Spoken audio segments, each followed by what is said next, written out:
Amidst the ever-shifting landscape of television and streaming services, Disney now faces a daunting financial reality. With a decline in subscribers, a stock price languishing below pre-pandemic figures, and its streaming endeavors incurring significant annual losses running into billions, Disney's fiscal challenges are stark. In the first half of 2023, Disney managed to generate $3.7 billion in operating income from its linear television networks, but suffered a substantial loss of $1.2 billion on their streaming services. As Disney grapples with these and other challenges, one cannot help but ponder whether Disney's long-standing legacy and adaptability are sufficient to weather these turbulent financial times, or if this is the onset of a catastrophic decline and the beginning of the end of this entertainment titan. Hello, and welcome back to another video on our channel, Finance Sense, covering all the latest trends in the financial markets and the economy. But before we begin, make sure to like this video, subscribe, and click on the notification bell to stay updated with our videos. Without further ado, let's head on to the video. Labor Day weekend in the United States is typically associated with relaxation, but Charter has turned it into a nerve-wracking experience for its clients. Numerous consumers have endured extended wait times of up to 3 hours as they attempt to terminate their cable subscriptions following the blackout of Disney's networks. This situation prompted a statement from the Walt Disney Company, directed at the 15 million Americans who suddenly can't view Disney-owned cable channels, with the ESPN Sports channel being the most significant casualty. Charter Communications, the parent company of Spectrum TV, boasting a subscriber base of 15 million, wielded significant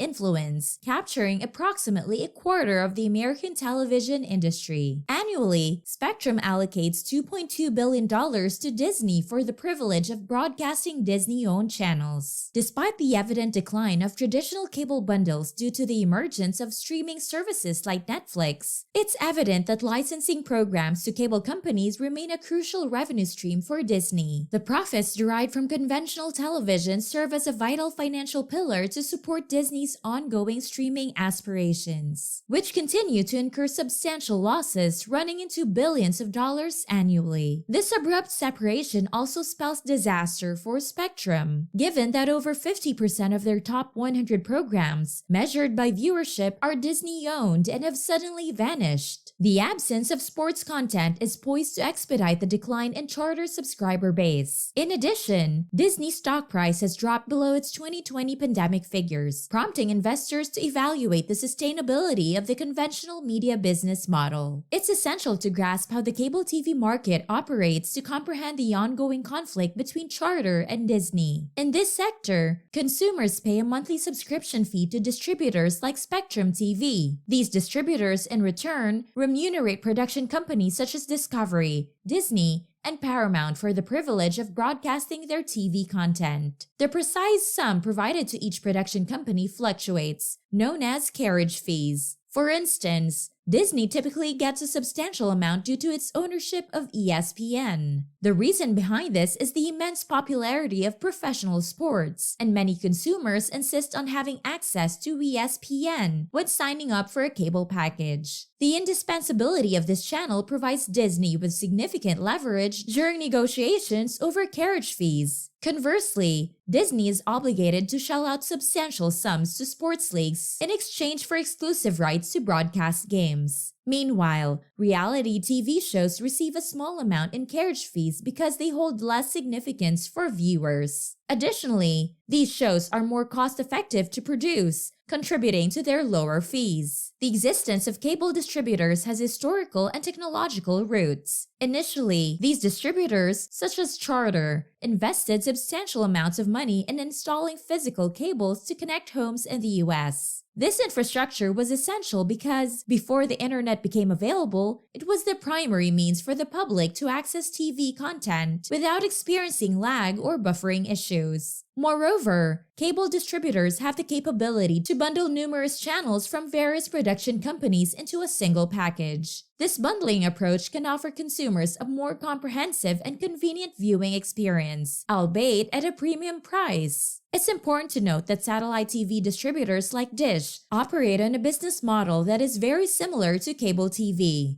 so they are often collectively referred to as pay TV providers. These distributors were crucial in delivering television content to households before the rise of internet-based streaming services. During the 2010s, the increasing availability of the internet in households paved the way for the rise of internet-based streaming services like Netflix. These platforms bypass the need for traditional cable distributors, allowing them to offer enticing content at a significantly lower cost than the standard cable bundle. As a result of this shift, pay TV subscribers in the United States have witnessed a notable decline since 2014, dropping by 35% from 101 million households to 65 million. To counteract this trend, cable providers have resorted to price increases. Over the same period, the average monthly cost of pay TV service has surged by 25%, climbing from $35 to $43 per month. Despite the apparent advantages of direct-to-consumer streaming services, several reasons explain why some individuals still opt for traditional TV. A noteworthy aspect is the influence of inertia. A lot of individuals have grown accustomed to watching cable television their whole lives, and the prospect of transitioning to a new internet-based platform like Netflix can seem daunting. They may prefer to stick with what they know rather than navigate the unfamiliar territory of streaming services. An additional crucial factor contributing to the persistence of conventional pay TV package is the inclusion of real-time news and sporting events. This represents a distinct feature that direct-to-consumer platforms lack.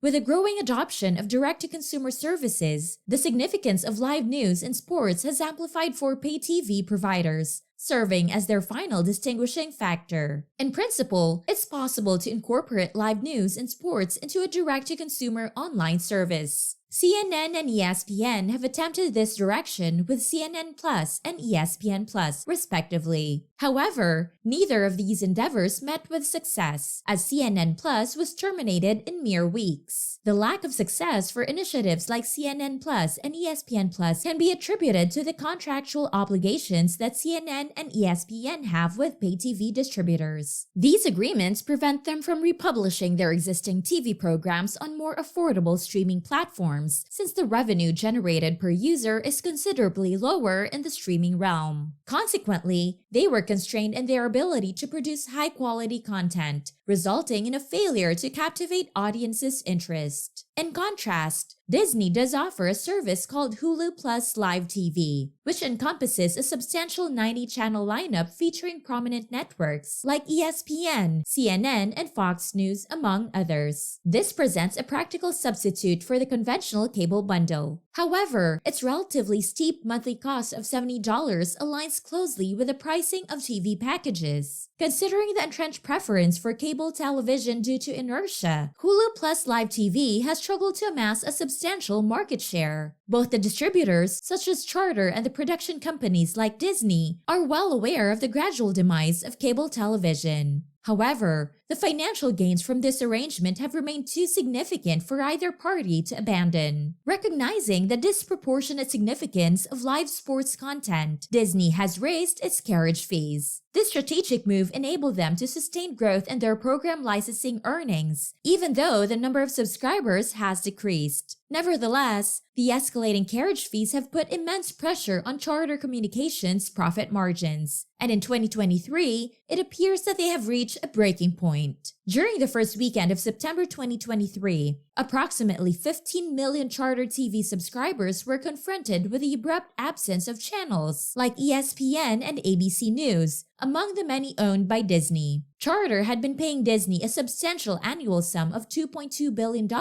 for the rights to broadcast these channels. As the contract renewal negotiations were underway, Disney pushed for an additional price increase, a move that Charter resisted. Regrettably, the two entities were unable to reach a consensus, leading to this unfortunate outcome. Charter subsequently released an article to elucidate the situation. Over the years, the traditional pay TV market has observed a significant 25% reduction in its customer base. During this transformation, major content production companies such as Disney started shifting a substantial portion of shows to emerging platforms such as Disney Plus. As a result, Disney's cable television channels witnessed a noticeable dip in viewership, primarily because many viewers made the switch to Disney Plus. In spite of the viewership decline, Disney aimed to raise the price of its content. In response, Charter presented an alternative proposition. They would agree to the higher pricing if Disney integrated ad-supported layers into their streaming services, likely including Disney Plus and ESPN Plus, without additional cost to Spectrum Video subscribers. Regrettably, Disney refuted such a proposal. Disney is still grappling with financial losses from its streaming services, and in 2022, it has seen a decline in its subscriber numbers due to heightened competition in the streaming market. If Disney were compelled to offer Disney Plus to Charter subscribers for free, they would potentially forfeit millions of paying subscribers, exacerbating their financial losses. In the first half of 2023, Disney managed to generate $3.7 billion in operating income from its linear television networks, but it incurred a substantial loss of $1.2 billion on their streaming services. This financial dynamic is not unique to Disney. Many traditional media companies that have ventured into the streaming arena are encountering similar challenges, with their streaming services operating at a deficit. However, they can offset these losses with the profits derived from their linear television operations. With Charter's decision to terminate its agreement with Disney, it will not only lose the substantial $2.2 billion carriage fee, but also the advertising revenue linked to broadcasting Disney's programs on Spectrum TV. It's important to clarify that Disney continues to have its thriving theme parks and movie businesses. As a result, Disney will remain financially viable even after its separation from Charter. However, there's no doubt that this move will significantly blow their profitability. This is evident in the substantial decline in Disney's stock price, which has fallen even lower than those observed during the pandemic lows. Instead of delving into the immediate financial consequences of the Disney-Charter split, adopting a more comprehensive viewpoint is beneficial. The prevalence of high-speed internet in most U.S. households prompts the question, what purpose do intermediaries like Charter serve in this digital age? Shortly after ending its partnership with Charter, Disney began urging Charter subscribers to cancel their subscriptions and embrace Hulu Plus Live TV. This alternative faced challenges in gaining acceptance in the past, as its value proposition closely mirrored that of traditional cable television, which had firmly established itself in the market. However, the financial dynamics of Disney's strategy with Hulu Live can be complex and dependent on various factors. While the exact contribution profit from a new Hulu Live subscriber remains unclear due to the inclusion of channels that Disney doesn't own, let's assume it's around $35 per month. Taking into account that 71% of Spectrum's 15 million subscribers engage with at least one Disney-owned channel on a monthly basis, if approximately half of them were to opt for Hulu Plus Live TV over Spectrum, we'd be looking at an estimated 5 million households. At a contribution profit of $35 per month per subscriber, this has the potential to generate approximately $2.1 billion